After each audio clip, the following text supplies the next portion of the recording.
Hey beauty bosses, my name's Faith and welcome to Faith Elizabeth Marketing, the one place where licensed beauty professionals become empowered entrepreneurs through growth strategies and marketing tactics. Today we are talking about how to get your first 100 followers through your new beauty Instagram account and how to do so without begging your friends and family to go follow you like every single day. Everyone starts somewhere on Instagram, and whenever you start a new account, there's no shame in the game of having 0 followers, and a great goal is to get your first 100 followers. By the end of this video, you'll understand how to grow your following to 100 followers that are actually potential paying customers as opposed to just random people on the internet. Also be sure to stay till the end so you'll learn the biggest thing you don't want to do to grow to your first 100 followers on Instagram. And if you're a licensed beauty professional looking to level up your digital marketing game, be sure to subscribe and hit that little bell in the right corner. Okay, so as we dive into it, I want to bust some limiting beliefs in this virtual room real fast. The reality is everyone starts somewhere on their social media journey, and if you're someone who has recently started your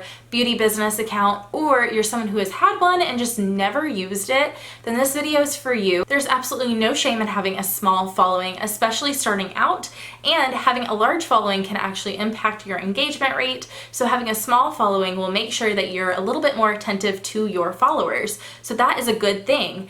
Do not ever be ashamed by the numbers that you see on your Instagram profile. They do not validate you as a professional or a person. The only thing that can validate you as a professional is the work that you put out, and the only thing that can validate you as a person is you yourself. Okay, so starting out, the first thing that you want to do is put a face to your feed as soon as possible. A lot of beauty professionals think that their social media is solely for showing off their work. And while that is important, it's actually more important to build trust with your following before you build authority. People tend to be more trusting of other people as opposed to logos or anything like that. That's why your very first post should be an introduction post, and about every 6 weeks you should follow up with a new introduction post. This introduction post should say who you are, what you're doing, where you're doing it, and why you're doing it in the first place. This gives your audience a reason to connect with you as a person. Another tip that kind of goes hand in hand with that is to resist the urge to post your logo as your Instagram profile picture,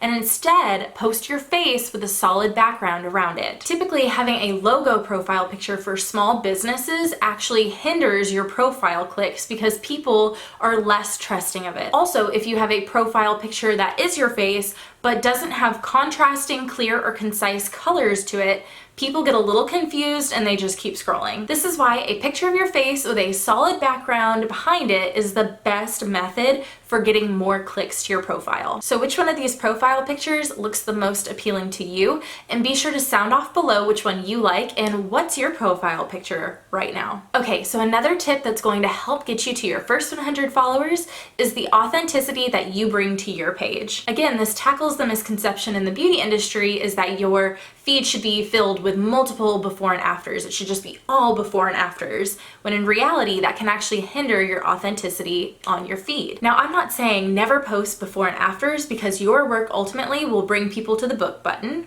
but bring authenticity to your captions, your bios, and your posts, meaning when someone sees it on their newsfeed, they should know that it's from you. You can use your profile to educate, inspire, and even entertain based on your individual personality. A good example of this is sharing a behind-the-scenes look of you mixing color or an exfoliant might have a better engagement rate than the before and after that you use those exact same products on. And the reason why is because people are actually getting a behind-the-scenes look of you as a person. And while your work can speak for itself, it is so important that your following trusts you enough to work on them as a client. Okay, so another tip is to use hashtags, and I'm sure you've heard this from everybody, but the max amount of hashtags that you can use is 30. I personally think that the sweet spot is about 25 to 27, and the type of hashtags that you use as a small business can actually really determine your growth and how fast that is. Well, it's definitely one aspect of it at least. So as a small business, you want to steer away from generic hashtags that have huge amount of postings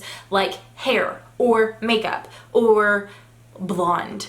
Those hashtags are way too big, especially whenever you're first starting off, so you want to use them more sparingly until you have a larger audience. Using more niche hashtags or hashtags that pertain to your industry or your region help boost your visibility. My personal favorite hashtags to use for salons or spas are region specific, meaning example town hair or example city waxing. Using these hashtags actually boost your visibility on people that are a commutable distance to where you're performing your services. And my last tip is what not to do when starting your Instagram for your beauty business to get your first 100 followers, and that is buying your followers. Please, please, please, for the love of all of the beauty industry, do not buy your followers. A lot of people when starting out feel the pressure to have that large following, but let me tell you why a large following does not mean a successful Instagram page. Would you rather have 50 followers that are all either loyal clients